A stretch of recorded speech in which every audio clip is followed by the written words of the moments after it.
Did you call me? Am I deaf now? Ya Hussein. Have we lost you? Are we dead now? Ya Hussein. Has my spirit been dissolved? Ya Hussein, oh Ya Hussein. Ya Hussein, oh Ya Hussein. Ya Aba Abdullah, Ya Hussein. Ya Aba Abdullah, Ya Hussein. Ya Aba Abdullah, Ya Hussein. بسر حیدر کرر تو میرا سید و سردار اور میں ہوں تیرا بندہ یا حسین. میں نے زیست میں مولا اور کچھ بھی نہیں چاہا, عشق جو مل گیا تیرا یا حسین. یا حسین میرے دل میں ہے یہ حسرت یا حسین, کر لوں میں تیری زیارت یا حسین. کاش ارماں ہو یہ پورا یا حسین. یا حسین یا ابا عبداللہ یا حسین. یا ابا عبداللہ یا حسین. یا ابا عبداللہ یا حسین. I saw angels falling for you, and their wings laid before you, where they walk to your final rest, Ya Hussein. In the city that is yours now, where they whisper and they call out, so they mourn until they find life, Ya Hussein. Ya Hussein, I remain here without walking, Ya Hussein, in the footsteps of the orphans, Ya Hussein. And my soul is in darkness, Ya Hussein, oh Ya Hussein. Ya Hussein, oh Ya Hussein. Ya Aba Abdullah, Ya Hussein. Ya Aba Abdullah, Ya Hussein. Ya Aba Abdullah, Ya Hussein. دو جہاں میں وہ تیرا در سب چلے آئے جہاں پر کرنے دیدار خدا کا یا حسین. ہجر میں تیرے قضا ہے, شہر میں تیرے بقا ہے, پاس اب جلد بلانا یا حسین. یا حسین ساتھ پاؤں نہ دے میرا, سر کی بل چلتا رہوں گا, لطفی ہوگا دوبالا یا حسین. یا حسین یا حسین. یا ابا عبداللہ یا حسین. یا ابا عبداللہ یا حسین. یا ابا عبداللہ یا حسین. یا حسین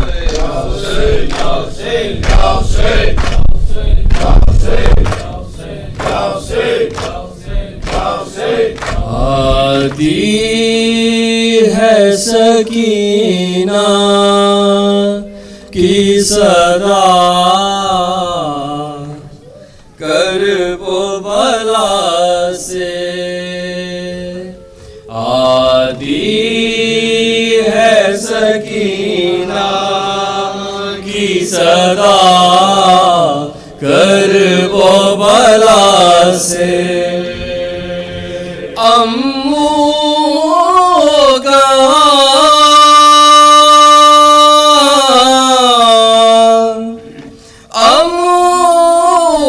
کہاں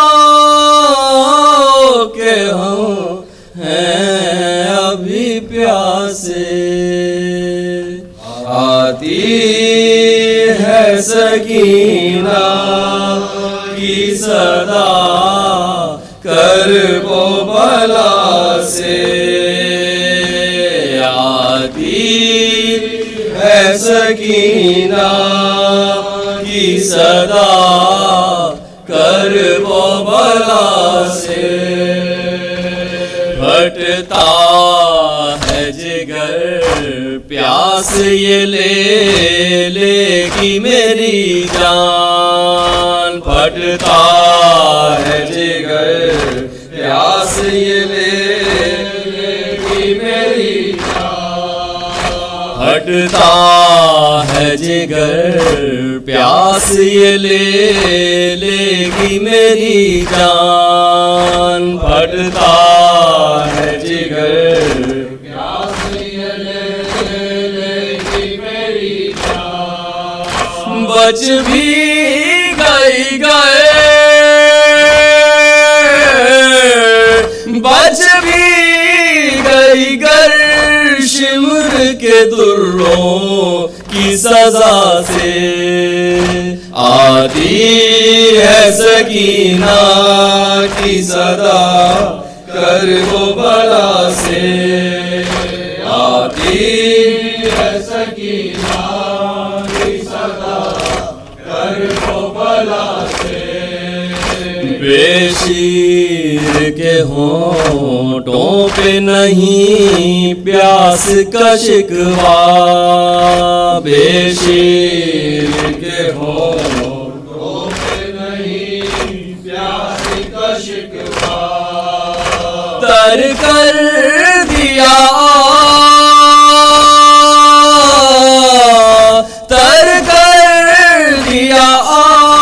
दाने गला तीर जफा से। आती है सकीना की सदा कर वो बला से। आती है सकीना की सदा कर वो बला से। जो रन को गया रन से कहाँ आया पलट कर। जो रन को गया रन से कहाँ आया पलट कर। देती है फूफी देती है फूफी जान मुझे यूं ही दिला से। आती है सकीना की सदा कर वो बला से। आती है सकीना की सदा कर वो बला से। सुनती हूँ यतीमों की तो आरद नहीं होती। सुनती हूँ यतीमों की तो आरद नहीं होती। या रब मुझे मिल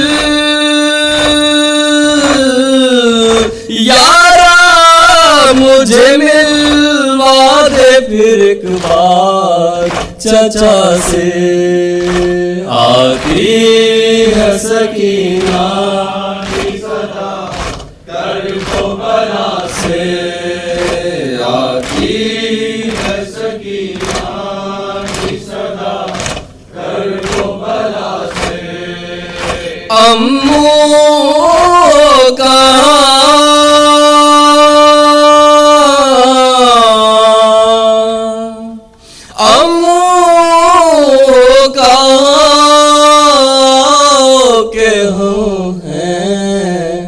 अभी प्यासे।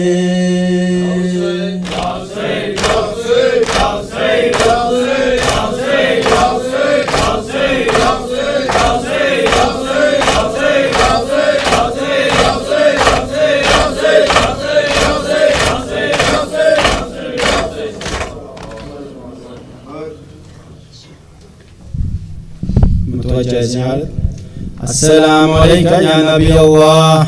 السلام عليك يا حبيب الله. السلام عليك يا رسول الله.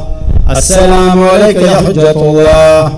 السلام عليكم ورحمة الله وبركاته.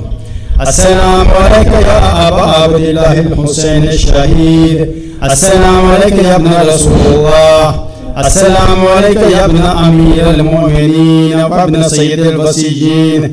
السلام عليك يا ابن فاطمة الزهراء سيدة النساء العالمين. السلام عليك يا أبو الفضل العباس. السلام عليك يا أهل بيت النبوة ومحدن الرسالة جميع ورحمة الله وبركاته. السلام عليك يا غريب الغرباء. السلام عليك يا معين الضعفاء والفقراء. السلام عليك يا شمس الشموس. السلام عليك يا أنيس النفوس أيها المدفون بأرزتوس. السلام عليك يا علي ابن موسى الرضا الراضي بالقدر والقضاء. السلام عليكم ورحمة الله وبركاته. السلام عليك يا صاحب الأصل والأمر والزمان. الأمان الأمان الأمان من فتنة الزمان. السلام عليك يا شريك القرآن. السلام عليك يا إمام الإنس والجان. السلام عليك يا كحمة الإيمان. هجل الله تعالى فرجك وسهل الله تعالى مخرجك وزهرك ورحمة الله وبركاته. الله توما زمانا اللهم كل وجد من الأسد صلواتك وعلى في هذا الساعة وفي كل ساعة وهو حافظ وكاد ونصر ورميل الأمة حتى تسكنه وتكبر حتى في رحمتك يا رحمن. نار التبيين، نار الرسالة، نار